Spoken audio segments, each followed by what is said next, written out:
So, with all of that, let's bring into the conversation Republican lawmaker Rich McCormick from the Peach State of Georgia. Congressman, thanks so much for being with us. Are you in Washington or are you back in your district?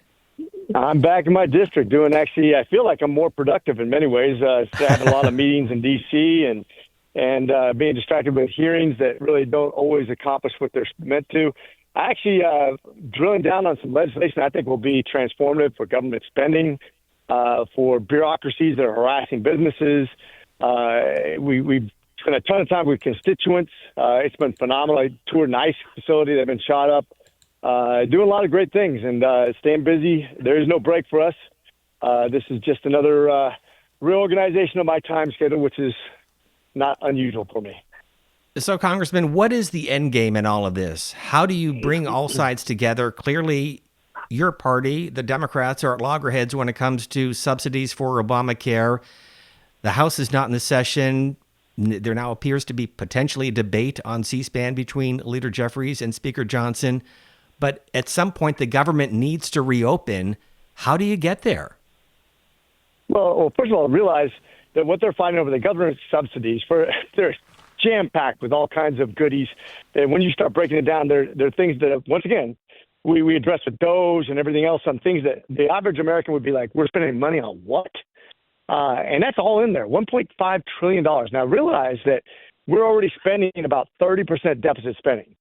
This was always Medicaid was always meant to be handed back over to the state budget. The Democrats know this. That was the agreement since the Affordable Care Act was passed almost entirely by Democrats, by the way. So realize that when the Affordable Care Act was meant to expand and to create a safety net for people who couldn't afford it, that's the way they were spending anyways. We would step in as a federal government, increase our spending, which now is about 18% of our budget, by the way. A $7 trillion budget, 18% of our budget, the federal budget, is consumed by something that was always meant to be a state-funded project. Medicaid was never intended to be a federally funded mandate. But now there are several states that we pay up to about 80% of the bill. The federal government does. It used to be that all government spending, about a third of all government spending was on the federal level. Now it's 2/3 because we continue to print money and to say, no, it's okay, even though we're paying $1 trillion deficit in interest payments alone. $1 trillion in interest payment, which is more than we spend on the military. And by the way, that's going north very quickly because as we get downgraded as a currency, the borrowing has to be at a higher interest rate, which means that interest payment is going to increase. It's going to consume more and more of a percentage of our budget. It means your children, my children, our grandchildren will pay for the sins of our irresponsible spending because the federal government doesn't have to be balanced, unlike most states. And Georgia and everybody else are going to be left holding the bag like they should be for accountability of a state-run program. That's Medicaid. We cannot simply just print our way out of this. And that's why it's such a misnomer. When they agreed to this from the beginning, the onset of Obamacare was never meant to be a permanent government fixture. And by the way, during this time frame, and this is a very important educational point, where the money's going. Because, first of all, who's paying for it? I just told you who's paying for it, the American taxpayers. But who's making profit off it? The federal government uses insurance companies, which make up 4 of the top 10 Fortune 500 companies, I think 7 of the top 20, to make record profits, by the way. Since the Affordable Care Act was instituted, they're making 230% more profits, while you pay almost 90% more for your insurance premiums with probably an increased deduction, copay. It's a racket. And by the way, they deny about a third of all claims, up to 40% in most ERs. It's crazy how much they just deny. And they say, yeah, I dare you to do something about it. Take me to court. Because they know most of the time you'll just give up.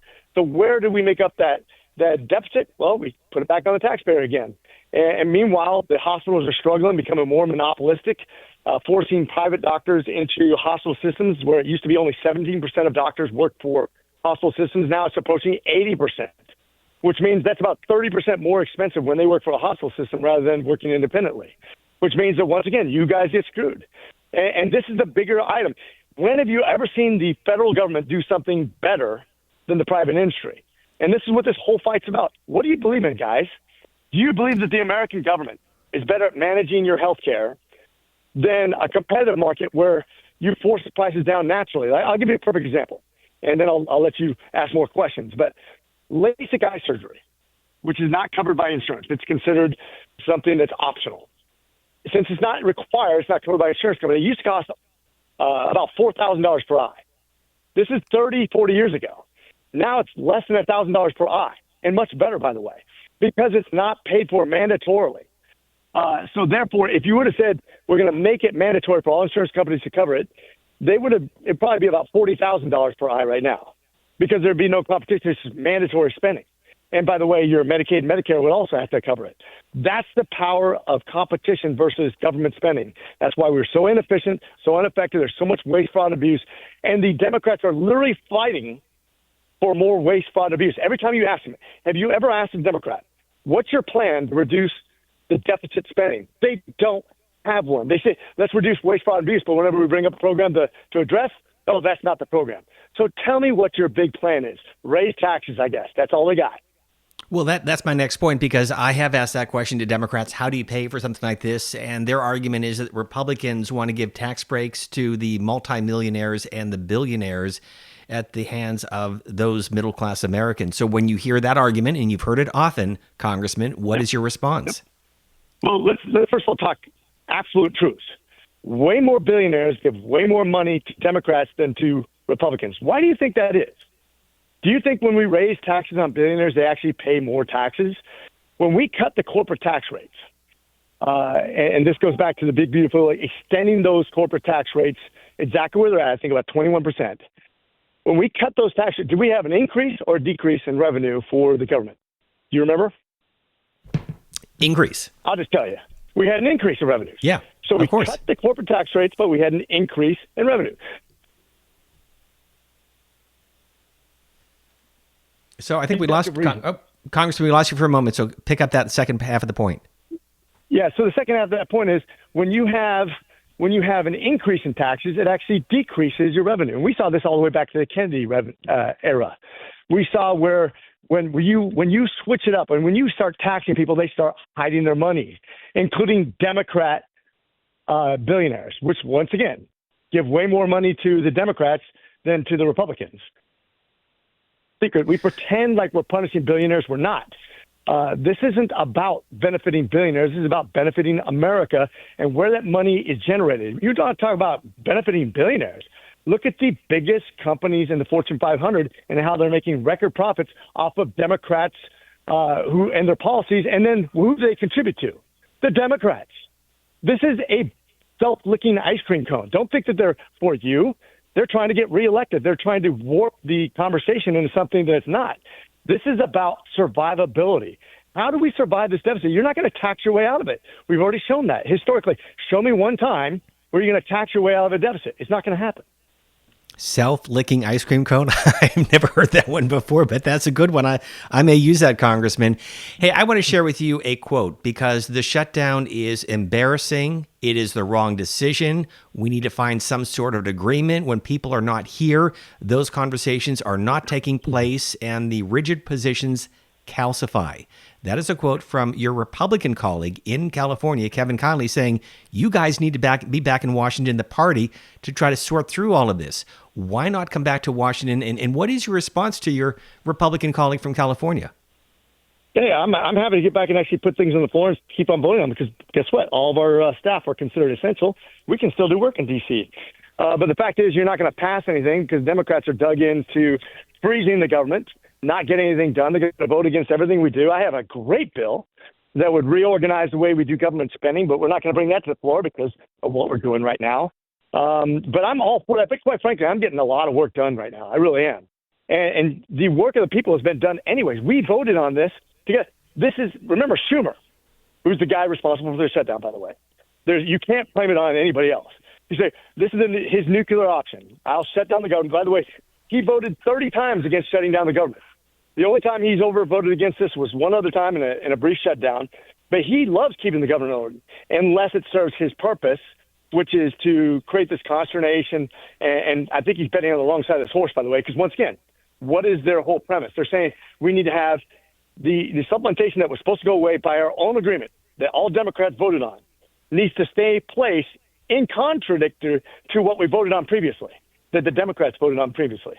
So basically, Schumer's saying, I'm going to shut down the government because I don't want what I agreed on previously. That's not a good place to start from, but that's the truth. We are talking to Rich McCormick, Republican from Georgia's 7th Congressional District. So, Congressman, the Republicans have a 3-seat majority in the House, a 3-seat majority in the Senate, so it is a narrow majority. Everything that you've said, putting on the table the Republican point of view, at the end of the day, doesn't there have to be some sort of a compromise to get this logjam over? Well, so that's how government works, right? So we've all voted together. Matter of fact, bipartisanly, we've passed these things, and both Democrats and Republicans have voted to not lock down the government, to not put us in the situation we are. But Schumer refuses to play ball, including 2 senators from Georgia who are in a very precarious position for this next election, by the way. They have to make a decision. Are they going to continue to play party politics, or are they going to get this done? Are they going to allow a vote to come to the floor? Because this is all in the Senate. Senator Schumer is the one that shut down the government. Let's be clear about that. Nobody else. If he gave the thumbs up, it passes, and we get back to a budget process, which is the democracy we voted for in the Constitution of the United States. And we're actually able to pass a budget through negotiations. Right now, you're saying, I want $1.5 trillion more spending on things we don't agree on, even though I'm in the minority, or I shut down the government. Who's being the irresponsible one? Who's being the one trying to avoid democracy? It's Schumer, not us. Congressman, final topic, and thank you so much for being with us. You are a member of the House Foreign Affairs Committee, and President Zelensky of Ukraine back in Washington on Friday to meet with President Trump. And there's news that we may provide Tomahawk missiles to further help Ukraine. There again is a stalemate between Kyiv and Moscow. What is the significance of this meeting? What do you hope will come out of it? And what's your message to Vladimir Putin? Well, so I think Putin needs to back down, and I think the harder we make it on him, the quicker he will. Right now, it hasn't been painful. Europe's been buying energy from them. We've allowed other people to buy energy from them and themselves. We haven't adequately supplied Ukraine the support they needed to end this war rapidly.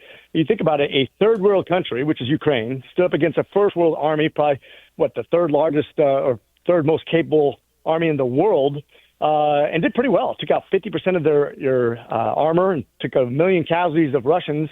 Doing pretty well for a third world country. But if you gave them the right weapons and you put the right leanings on them financially in Russia, we could have ended this war within 1 year. The problem is Biden just basically trickled his support. We didn't allow full-throated support for Ukraine, and we didn't put enough pressure on them from NATO. And now this war has trickled on for a long time.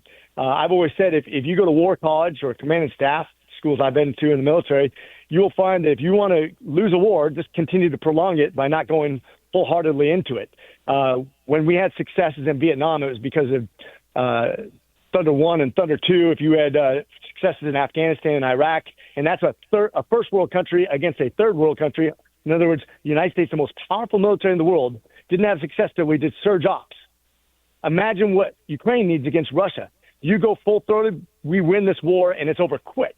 But we've done trickling support, and that prolongs the expense, prolongs the death and destruction, and we can end this really quickly if we just get involved in a dramatic sort of way, not just Europe, but us too, because we really lead NATO. We have the controlling votes of all of NATO. I'm a NATO parliamentarian.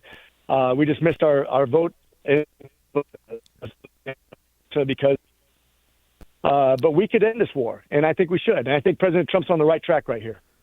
And that was the lesson of Colin Powell, the Powell Doctrine, using overwhelming force. Veteran member of Congress, Rich McCormick, Republican from Georgia's 7th District.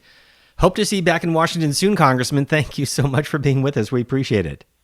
Me too. Thank you, and Semper Fi.